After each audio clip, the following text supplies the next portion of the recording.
So then game 5, Ralph Sampson, that cheap shot artist, throws a punch at little 6'1" Jerry Seach. Then you tackle him. Awful. Then you go into game 6, and Bird is about as fired up as he's ever been in his entire life. Let me tell you the locker room I was at that scenario. game.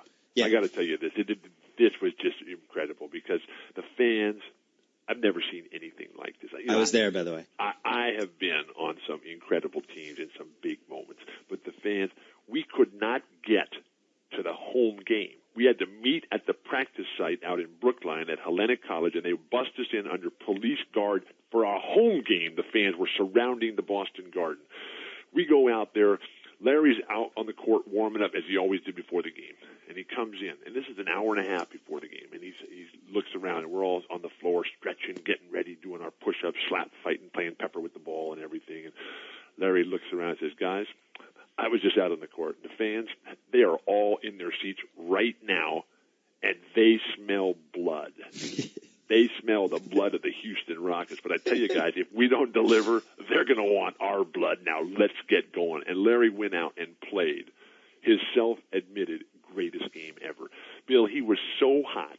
He was grabbing offensive rebounds underneath the basket, wide open, to just stick it right back in. He would eschew that and dribble out to the three-point line and hit fadeaway threes as he's running back down the other court. There was never a player like Larry Bird. And to be there, it was absolutely incredible. After the game was over, we had to leave the arena in a bus, and we're backing down as just the players. It's a wild scene. Everybody, the arena's still surrounded by all the Celtic fans, and we're backing down the ramp at the old Boston Garden, and it's just the 12 players. It's Casey Jones, Chris Ford, Jimmy Rogers, and Red Auerbach.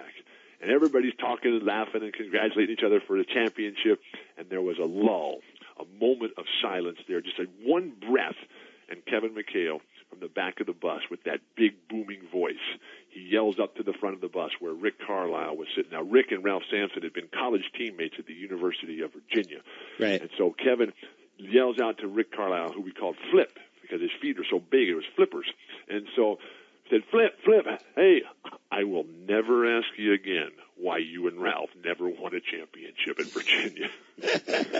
Oh, what a time that was. And then we all took the bus over to Casey Jones' restaurant there, the Tony Roma's out there in Farmington, and oh, did we have a good time. And well, I went to a lot of those games during that decade, and the only 2 times where the crowd literally wanted blood was that game because of Sampson, who was psyched out from the moment he walked out. Absolutely. And then the other game was the game that turned out to be the game where Bird stole the ball against the Pistons. But Game 5 of the '87 Detroit series, when the game before there had been the fight with Bird and Lambeer and Mahorn, and the crowd, I'm still convinced to this day the crowd convinced Robert Parrish to punch Lambeer. Because telepathically, we were just willing it to happen, and it actually happened. And when Red Auerbach spoke at the Chiefs' retirement ceremony, he listed off all the remarkable accomplishments and achievements of this Hall of Fame, top 50 player, just the anchor, the foundation of that great Celtic team and experience of the 80s.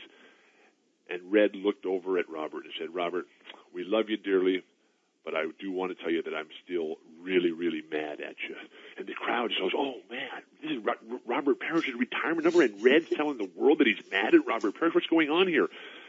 And Red looked over at Robert and said, I'm mad at you because when you hit Bill Lambeer, you didn't hit him hard enough, and he was able to get back up. And the crowd erupted. It was absolutely incredible. Hello everyone, I spend a lot of time trying to get you guys nice videos, so please subscribe to this page, and please subscribe to my second page. The link to my second page is in the description section. Thank you.